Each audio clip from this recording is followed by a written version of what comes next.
Shalom and welcome to Temple Talk. This is Yitzchak speaking to you from Jerusalem, the heart, the capital of Israel.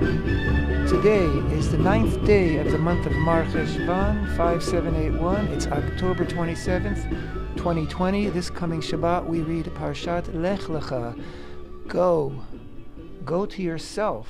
How do we say it? How does it translate? And HaShem said to Avraham, go forth from your land and from your birthplace and from your father's house to the land that I will show you. And I will make you into a great nation, and I will bless you, and I will aggrandize your name, and you shall be a blessing. And I will bless those who bless you, and the one who curses you I will curse, and all of the families of the earth shall be blessed in you. Wow, this is a real turning point in Torah, and it's a real turning point in the history of man, turning point in the history of the relationship between man and God, and we're going to talk all about that in a few minutes. But first, a few updates. First of all, on Sunday, 2 days ago, I had the great privilege of going up to the Temple Mount. I went up on that day specifically to honor the Aliyah, the going up, the ascent of the Rambam, Maimonides, who ascended the Temple Mount actually on the day before Sunday, on the 6th day of Cheshvan, 855 years ago, but because the Temple Mount is closed to Jews on Shabbat, I went up on Sunday, the following day, and went up with many other people with the same intention, of course, to celebrate and to honor Maimonides on the 855th anniversary of his celebrated Aliyah, ascent to the Temple Mount. I posted a video on YouTube, on our website, Facebook page, in which I describe talk all about the Rambam and talk about what we're seeing on the Temple Mount. It's gotten a lot of views so far. If you haven't seen it, I encourage you to check it out. Hopefully it's very informative. It was a splendid day, not too hot and not overly sunny. There was some clouds, so I think the visual quality of the video came out very well. Oftentimes in the Temple Mount, you're in very harsh light because it's sunny much of the year here, especially during the summer. But I think it came out very well, the video. But more importantly, it was a very pleasant and leisurely, if I can use that word, leisurely visit on the Temple Mount, visit at the place of the Holy Temple, where Hashem's presence is felt strongest in the world, in our world. I think we're between 15 and 20 of us, and the policemen were very pleasant. They gave us plenty of time.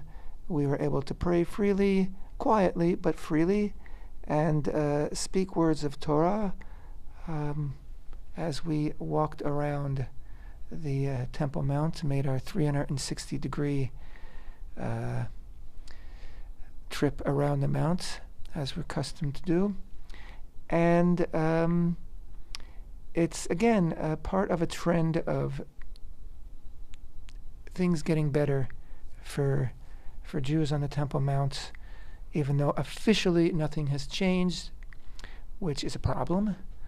But certainly on the ground, things are changing. Not as much as we like them, and we're going to continue to press for change. And of course, the greatest way to press for change is simply to go up to the Temple Mount and to increase the numbers of people on the Temple Mount, because that is the greatest sign to our government that we're serious about this, and that the Temple Mount will never, ever be abandoned, never again be abandoned by the people of Israel.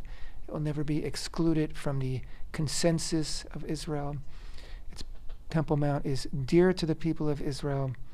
It's part of who we are and part of who we need to be, because it's the place of the Holy Temple. It's the heart, the breathing, pulsating heart of the Jewish people in the land of Israel. And now that I've mentioned that, I'd like to also mention that Abba Horovitz, who has been recording the Positivity in the Holy Temple series, which every week, which many of you have been enjoying. And if you haven't seen it, I encourage you again on YouTube, on our Facebook page, on our website, every week, a new teaching. Abba presents the Holy Temple and life around the Holy Temple, how it affects us in a very approachable, friendly manner, which just, I think, is open and accessible to all. And we've been preparing a new series of teachings about the Holy Temple on a yeshiva, high yeshiva level, meaning for scholars, for Torah scholars, and we're very enthusiastic about it. And these are very in-depth teachings, and they use a lot of Hebrew and a lot of scholarly terminology, many references and quotes from Gemara, from Mishnah, from all sorts of sources, rabbinical sources throughout thousands of years. And he really knocks it out of the ballpark, if you ask me. I've had the privilege of being able to hear his teachings as we're recording them. And I think everybody's going to find them to be very engaging. And hopefully they'll open up some hearts and some minds. Again, these are directed toward a yeshiva audience.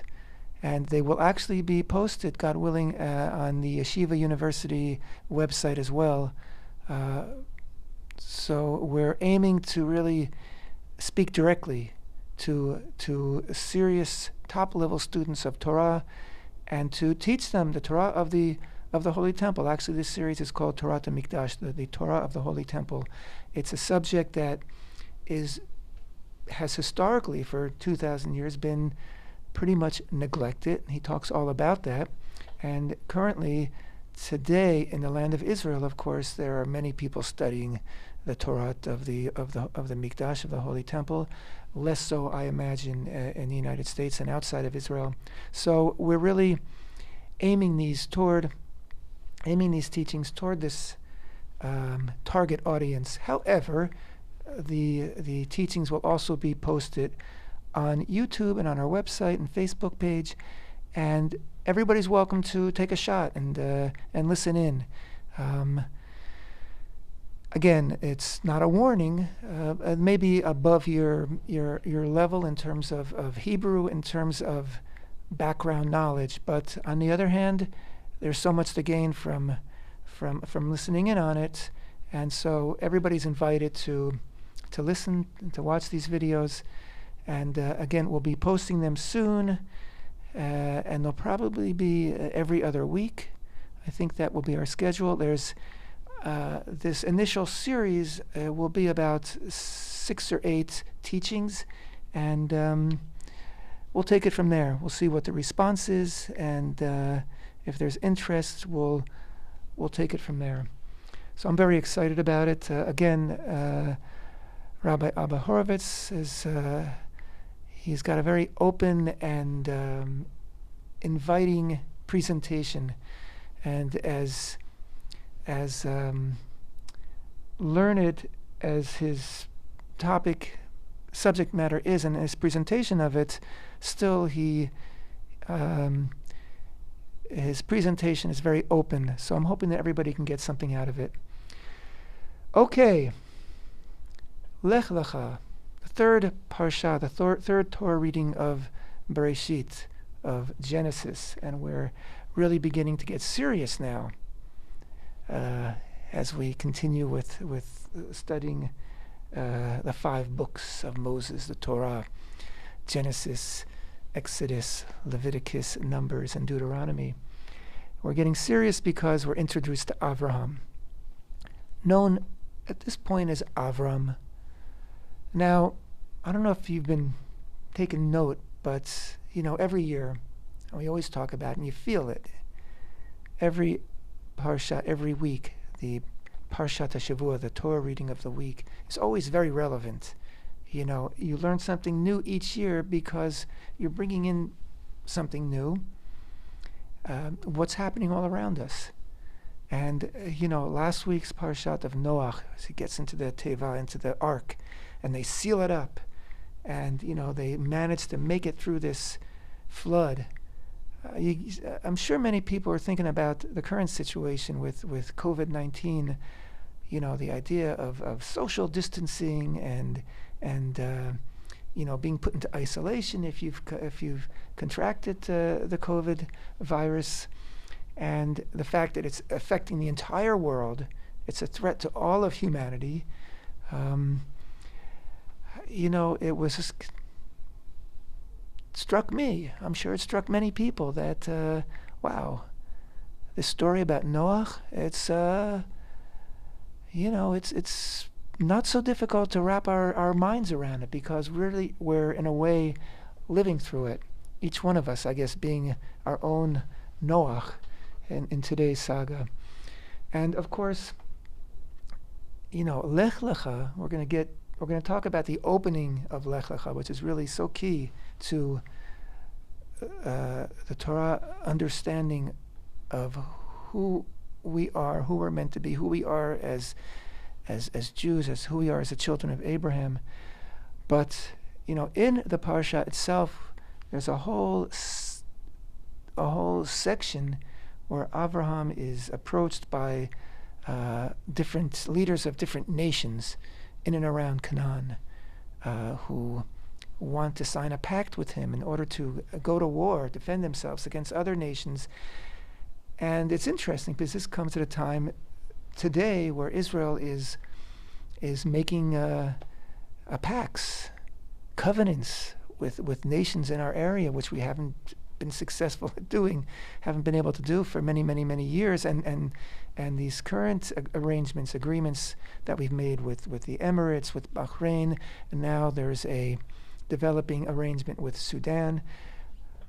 These are very different than the peace treaties that Israel signed in the past with Egypt, with Jordan, because there is a much greater meeting of the minds and meeting of the hearts. It's not just a cold-hearted, we'll lay down our arms and, it's not a hostile, cold peace, as is the peace with Egypt to this day, and with Jordan to this day for sure. So these are very promising, but again, the scenario described in Lech Lecha is just eerily reminiscent of what's going on today. Because again, one of the main motivating factors for these peace treaties or diplomatic arrangements, we weren't at war actually ever with the Emirates or with Bahrain, so they're not literally peace treaties. But we were at war actually with Sudan, and Sudan actually sent soldiers in 1948 to help to destroy the nascent Jewish state. And of course, Sudan was very involved until recent years with harboring Al Qaeda and Muslim Brotherhood, and working with Iran, allowing Iran to try to export weapons through Sudan to Hamas in Gaza. Over the years, Israel had many missions bombing these transports of weapons in Sudan. So Israel and Sudan actually were at war until now. It hasn't, I don't think anything's been signed yet, but it certainly seems to be in the making. So these are very important agreements that sort of seem to have been hinted at in Lech Lecha. And of course, in Lech Lecha we have the birth of Yishmael, who is the son of Avraham through Sarah's handmaiden Hagar. And Yishmael, who would not be the carrier of the inheritance that God promises Avraham to his son, will become Yitzchak, but he definitely is given a very special status by God. He's going to be a great nation. And he is a son of Avraham. Avraham loves him very much. We see that very clear. It's very painful for Avraham that Ishmael had to be driven away from him. And so these Abrahamic accords, as they're called, these treaties between Israel and these Muslim countries, harkens, on that whole concept. And there really may be something to it. It's the sons, the children of Abraham, perhaps are, setting down our differences and laying down our arms and getting together, which of course would make our father Abraham very, very happy. So these are exciting times, and don't let anyone minimize the importance of these agreements, these 3 agreements that Israel has made and is making, and with more that seem to be on the way. Maybe with Oman, maybe with Saudi Arabia, maybe with Chad, and there's no reason why Morocco would not follow suit. And there are even, voices in Lebanon who are speaking peace with Israel. So it's a changing world, and I'm supposed to say, don't let anybody minimize the importance and significance of these agreements. I've heard some criticism, these countries weren't at war with Israel, and they already had Israel and the Emirates and Bahrain have had, secret relations for a number of years now, so this really is nothing. They're just doing it to help Trump, they're doing it to help Netanyahu, and that's just bitter, nasty politics, saying that. These are very important accords, and they certainly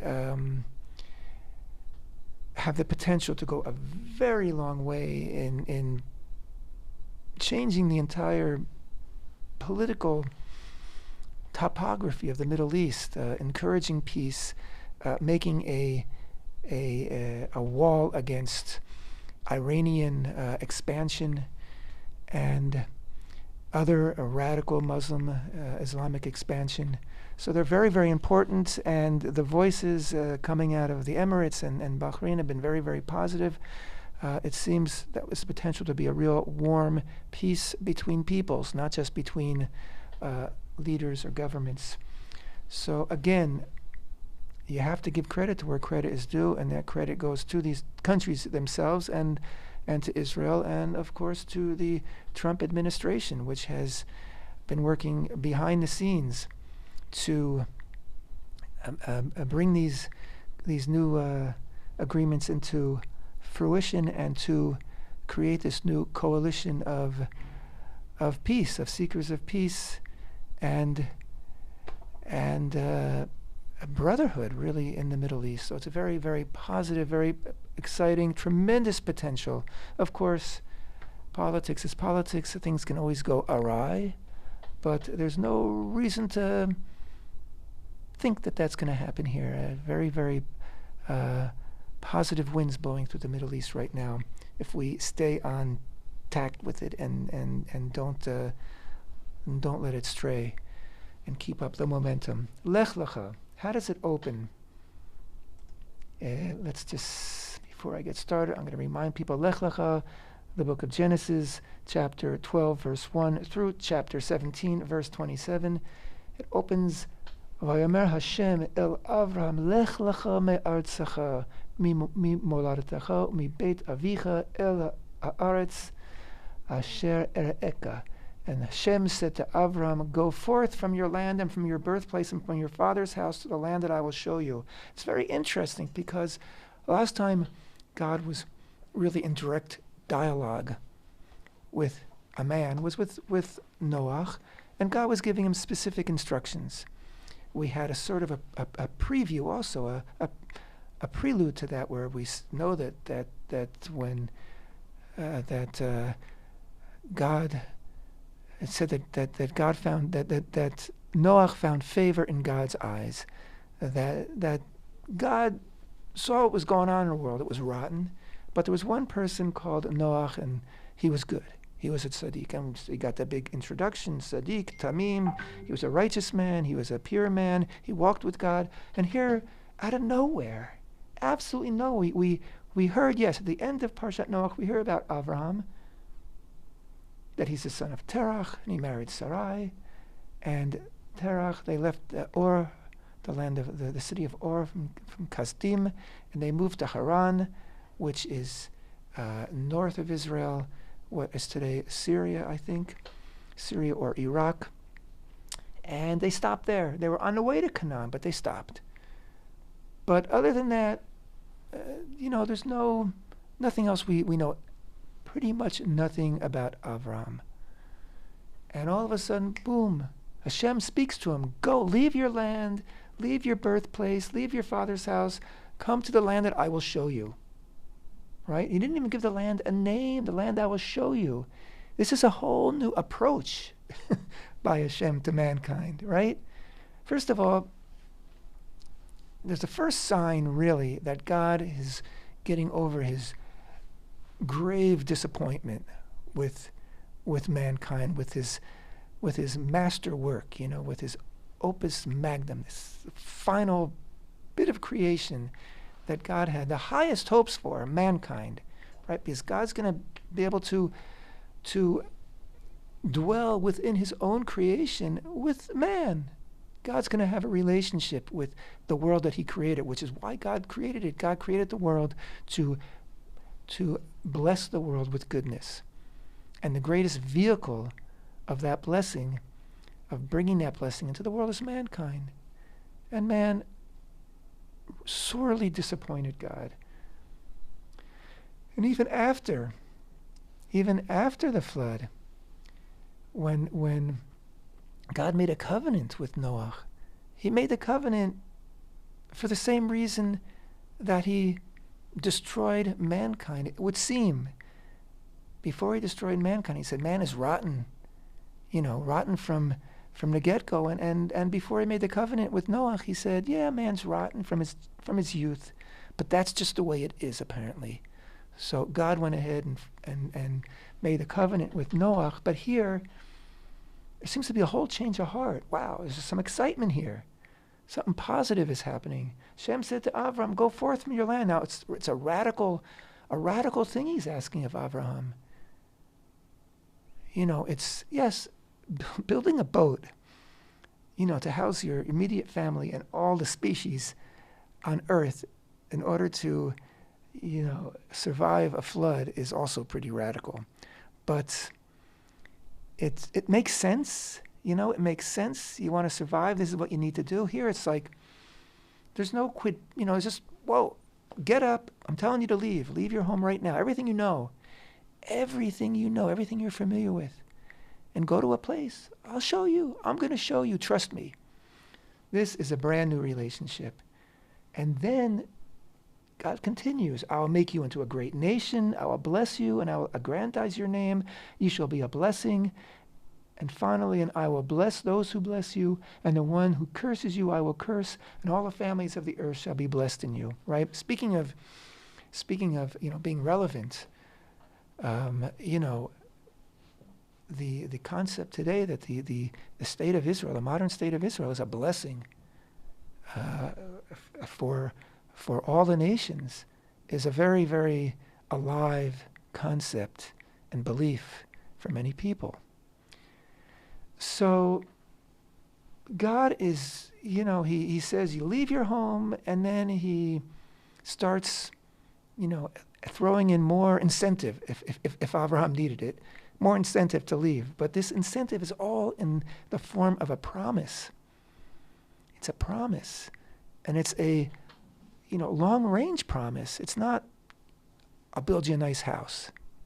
It's not, go to where I'm going to show you and everything's going to be hunky-dory. No, it's a long-range promise that we're talking about generations, eons. It's not clear, nothing specific. And then, chapter 12, verse 4, we read, and Abram and Avraham went as Hashem had spoken to him, and Lot, his brother-in-law, or his nephew, went with him, and Avraham was 75 years old when he left Haran. And he took his wife, and and he took and loathed his brother's son and all their possessions, etc., etc. So Avraham, he didn't say boo. He just packed up and left. So there is something brand new here in the world. Something brand new, a whole new relationship between man and God. And this is a relationship of trust and faith. This is a relationship that God had always wanted and that Adam cut short when he left, when he defied God's one request, one commandment, one request. Don't eat from this one tree. I've blessed you with a garden full of trees, fruit trees that you can eat from. This one tree. Adam couldn't abide by that, in effect severing his relationship with Hashem, and man just kind of, bounced around, it seems, from generation to generation, 10 generations from Adam to Noach, and then another 10 generations from Noach to Avraham. And even after God made the covenant with Noach, which created a basis of trust and fellowship between God and man, still man built the Tower of Babel, and as an act of rebellion against Hashem, because they built a tower that was going to go into the heavens, and thereby, they were told by God there were not going to be a flood again. Perhaps they weren't so trusting, and they figured perhaps if we build a tower high enough, we can withstand anything God can throw at us. And we'll be up there, on the same, we'll be an eye level, as it were, with Hashem, which, of course, was a gross act of man's egoism, and basically a vote of no confidence in Hashem and in having a covenant with Hashem, a relationship with Hashem. But now everything's different. A whole new relationship. What is the conclusion of Casablanca? What's the famous line? I think this is the beginning of a beautiful relationship or a beautiful friendship. That's what's happening here. There's a whole new beginning, and it's a beautiful friendship that is going to last till today between Avraham and the children of Avraham. Now, who was this Avraham? And why did God call his name? We haven't heard a thing about him, except, of course, that he was the son of Terach and was married to Sarai. Now, Midrashic tradition, Midrash are ancient writings that describe and fill in lacunas, let's say, in the written Torah. When there's a question, why this, why that, we have traditions. And in this case, the Midrashic tradition as to why Avraham is the famous story. Many of you, I'm sure, have heard it, that Avraham, as a child, was the son of Terach, who was an idol maker in the city of Ur, which was in modern-day Iraq. In the general area of Bavel, that early civilization that Avraham grew up in, and his father Terach made idols, little statues. And one day he had to go out of his shop, and he asked Avram to take over the shop, and if anybody comes in to purchase an idol, he will sell him one. And while he was gone, Avram, for whatever reason, got it into his head, and he smashed all the idols but one. And when his father came back and he saw all the idols but one smashed, he said, "What happened? Who did this?" And Avram said, the one standing, he smashed all the others. And his father Terach gave him a disgusted look and said, "Don't lie to me. You know that's not true. You know that idol can't do that. And Avraham said, yeah, I know, duh. It's clear these are pointless, meaningless idols, and that there's no power, there's no anything in these idols. There's a God in the world. There is a God. And so Avraham was punished. He was brought to, they threw him in a furnace. The king of Babel, Nimrod, threw him in a furnace. He survived the furnace. And of course, then they left Ur, went to Haran. But the point is that Avraham, he knew there was a God, there was one God in the world. And he spent his life studying the one God and searching out the one God. And according to the Midrashic tradition, as a young man, he traveled. And he went from town to town, and he saw that every town had its own specific God. There was the town of this city, the God of this city, and the God of that city. And he said, what are you talking about? There's no such thing as every city has its own God. There's one God in the world, and there's order in the world, and there's reason in the world, and there's reason for the world. It's because there's one God. So he had this thought in his head, and the one God saw that, and he said, that's my man. This guy is the guy I'm going to make a covenant with. And so God just picked up his phone, as it were, and called Avraham out of the blue one day and said, pick up everything, pack up your stuff, leave everything behind. You're coming to a new place. We'll find out in a few verses later, in fact, the 5th verse of chapter 12, that they went to Canaan. That's where God directed him. And thus begins the life of Avraham in Canaan, and it wasn't an easy life, and it didn't go swimmingly, as they say. He got there. There was a famine in the land. He had to travel down to Egypt. He got into trouble in Egypt because of his wife. She was so beautiful that Pharaoh wanted to take her, and God had to intervene. And then he came back out, and then there was trouble between his shepherds and Lot's shepherds, because while in Egypt, when they came out, Pharaoh gave him a lot of flocks and a lot of sheep and camels and donkeys and gold, and they came back, and there was trouble between his shepherds and Lot's shepherds. So they had to split up, and then there was this war that they had to wage, and Lot gets captured, and he had to rescue him. Nothing's easy. And then he's not having children. And God, the whole premise of God's promise is that he has children. He doesn't have children. All these adventures, as they were, all these incidents, these challenges were what we refer to in Hebrew as the Nisyonot, the 10 trials of Avraham, that God was testing his faith, testing Avraham's his emunah, his trust in Hashem, his fortitude, as it were. Can he take it? Can he live through all these seemingly setbacks and unfulfilled promises without losing faith? And he didn't lose faith. He asked God. He questioned God. This was a live relationship. This wasn't, okay, you told me, fine, I'll do what you say. We'll see what happens. No, he questioned, where are my children? When am I going to have children? Maybe I should give my inheritance to Eliezer, who's my servant, because I have no children. And God said, no, you'll have children. And then when God finally assures him he's going to have children, he tells Avraham that once you have children, for 400 years, they're going to be living in a land that's not theirs, and they're going to become slaves, and they're not going to come back into the land here until after 400 years.